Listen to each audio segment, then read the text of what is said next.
I started my professional preaching career 68 years ago. So I'd said it all. Kathy and my family said famous last words. Several weeks ago, I started thinking of an idea for one more sermon that would sum up what I have learned about religions over these 60 years, 90 years. 90 years. From my American Baptist heritage, I learned that Baptists fostered the idea of the separation of church and state, the autonomy of each church from any creed or hierarchical authority, and adult religious decision-making, that is, children are only dedicated by parents to raise their children with values that they reflect their family. And where baptism or religious decision-making is for the person to make their own mind up about religious membership. And historically, that age has corresponded with puberty. Well, how did my growing up faith, my scholarship, my teaching, and my activism get started? How has my life experiences, including my family history, my theological education, and my professional experiences in churches and the chaplaincy as a member of university faculties, and my practice as a marriage and family therapist, all shaped me? They have all fed a religious humility, which led me in late life to Unitarian Universalism and reaffirmed my resistance to religious authoritarianism. As Ellen Marshall of Emory University near Atlanta, Georgia, has argued, that like any other kinds of authoritarianism, religious authoritarianism often, quote, demands unquestioned obedience, dismisses all other sources of knowledge, and denies legitimacy to all other positions, unquote. So, what have I learned that leads me to another sermon? Most important is that here at the Unitarian Universalist Congregation of Susquehanna Valley, we have former members of many religious traditions: Roman Catholic, various Protestant denominations, Jewish, Hindu, humanist, feminist, naturist, animists, and atheists, all traditions of our members. So, first of all, religious humility means admitting the limits of knowledge and the partiality of perspective. Admitting the limits of knowledge and the partiality of perspective. This means that we all come from diverse ways of understanding and experience a religion, a deity or non-deity, humanity, and the world. Even every theology may have a sacred text, a tradition, a community of faith, and stories of human experiences. This means, though, that my understanding of God's will may not be the same as God's will. Very important. My understanding of God's will may not be the same as God's will. For example, I truly believed that I was called by God to be a minister, and that upon graduation from college, Kathy and I should travel across the country to attend a seminary in Boston, even though Kathy still had a year of college in order to graduate. My experience of God's call was not the same as Kathy's desire or goal. In my self-reflections, I should have critically examined my own as well as Kathy's beliefs, values, and appreciation for her desires and needs. She wanted to finish college, and she did 17 years later. She did not want to be a minister's wife, especially a Baptist minister. In other words, I should have accepted the limits of my knowledge of God's will and the partiality of my perspective. My belief in God's will may not really have been God's will.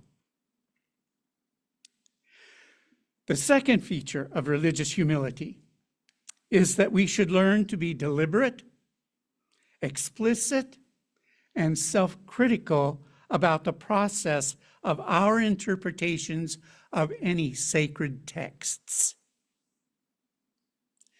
This leads me to a series of questions I wish I had asked myself about my call, which I based on Mark chapter 16, verse 15, quote, "Go into all the world and proclaim the good news of the gospel of whole creation," unquote. Why do we interpret a particular text or sacred text as we do? What are the commitments that we bring to those texts? How do our understanding of God's call, of deity or non-deity, and our experiences in this changing world inform one another? Our task of interpretation is not limited to a sacred text or writing, but each of our lives itself are a living human document. Our primary text should be stories of an interconnected web of relationships, communities, and cultures. Our purpose is to support, empower, and tell our own stories and accompany each other in the process of understanding the stories of those in our journey and companionship. In other words, we need to be deliberate, explicit, and self-critical about the process of our own interpretations. Finally, religious humility should encourage us to be accountable to other sources of knowledge, human experiences, and ways of understanding all human experiences.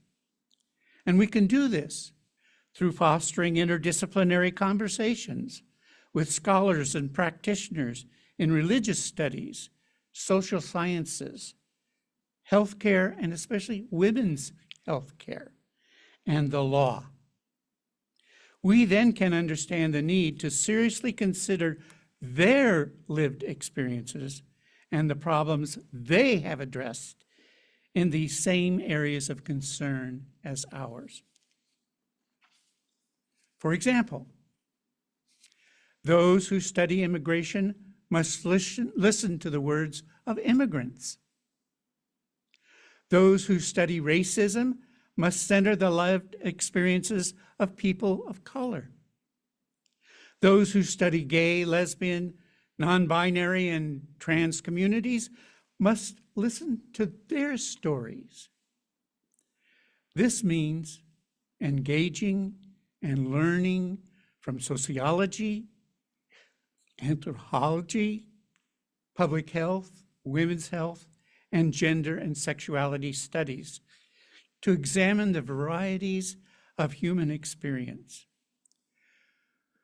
We need to especially pay close attention to historically marginalized communities with the purpose of empowering minoritized individuals and communities to tell their stories which are seldom heard by others.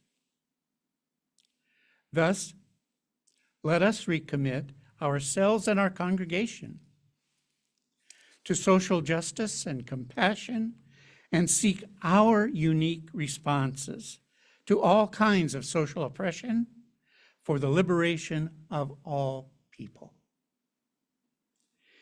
In this way, we will again achieve our goal of true religious humility and understanding, which leads me to the good news.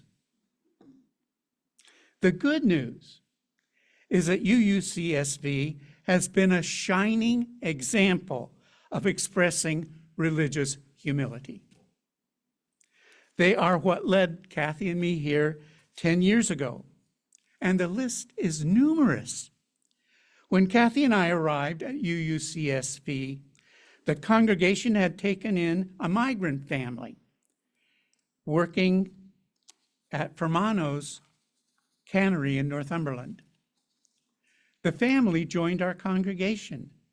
We fixed up their apartment and furnished it with furniture and kitchenware, and we supported the children, including a trip to New York City event for their teenage daughter, and then helped to support them until they returned to their home in South Texas. As a congregation, we have been active in beginning a feminine period products project called the Love Project, providing feminine period products for underserved women.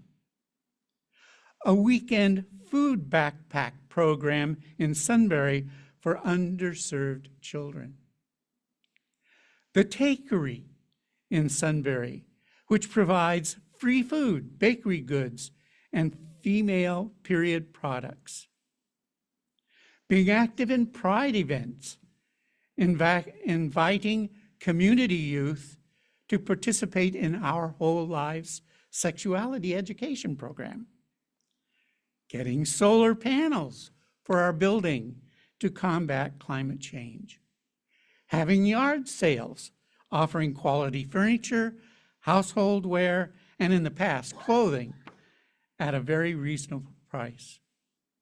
And finally, promoting community protests for social justice concerns, like the Poor People's Campaign and the various pride events. So, as the saying goes, we have put our time and money where our mouth is. May we truly continue to be that example of religious community in our area. Amen.